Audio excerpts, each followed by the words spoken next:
That's the terrifying Derecho.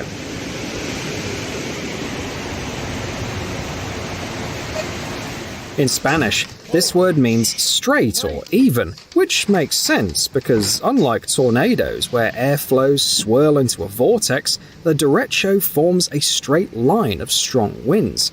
You are looking at one such storm that occurred on August the 10th, 2020, when a powerful derecho hit the Midwest region of the USA. The storm front, with an average speed of 88.5 km per hour, travelled 1,240 kilometers from west to east in 14 hours.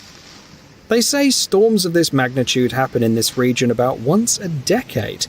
Similar storms were recorded in 1998 and 2011.